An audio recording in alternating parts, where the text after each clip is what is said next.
Have you ever dreamt about your own action movie? My own action movie, what, being the female star? You bet, absolutely. I did a scene the other night, actually, with a kind of RoboCop kind of costume. In one scene I have in The World's End, the film I've just finished with Simon Pegg and Edgar Wright. And I can't really say much more about it, but the whole costume I thought inspired a whole new character in her own film, and you know, I've kind of dropped hints.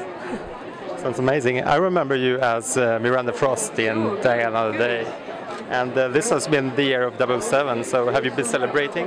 Yeah, absolutely. But I couldn't make the premiere, which I was very disappointed about. I was on holiday in Greece and I tried to change my flight and I couldn't change it. There were no flights. Everyone was obviously going to the premiere. But no, that was something I really would like to have seen. And because I've got a small child, I haven't actually seen the film. So, can you tell us something about your Die Another Day experience with James Bond movie? Oh goodness! I mean, it was a sort of surreal, wonderful, dizzy time. I mean, it was everything was like a fantasy. I mean, the sets were incredible, and you've just never seen anything like the size of the 007 stage at Pinewood.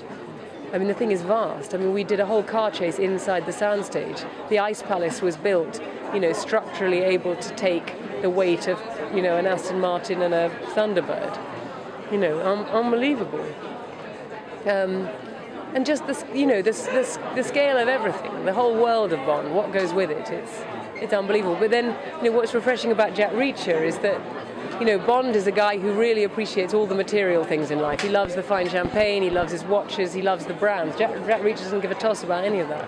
And he's it's wonderful because it's a completely different type of hero. And I think the women in the Jack Reacher series, should it become a franchise, will be very, very different from the Bond girls because, you know, Bond women are fantasy creations. What Lee Child, the writer of these novels, looks at is what's sexy in the real, what's sexy in the real woman, and I kind of love that. I think women read the Jack Reacher novels and think, yeah, I like to be observed like that. I'm glad he's kind of noticing my eyes or my smile or the kind of way I don't know, eat my toast.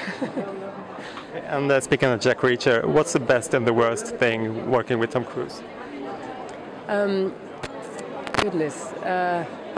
What's the worst thing about working with Tom Cruise? Probably just sort of hoping that you don't screw up and hoping that you can keep up with his pace. I mean, it's like the guy doesn't need sleep. I mean, it really genuinely is extraordinary. He would work all night shooting action sequences with the second unit and come to our first unit on 1 hour's sleep. And you think, well, you know, God forbid I yawn or anything, because, you know, I might have had 6 hours sleep, but I'm really going to show myself up if I look remotely tired. And Tom's had an hour of sleep, you know, so he's amazing. And I mean, the best thing, there are so many wonderful things about Tom, is, I mean, he's amazingly sort of empowering.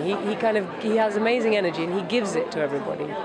And it's a gift. He makes you feel like you can do anything, and it's very generous. Thank you very much. Nice to meet you. Hi.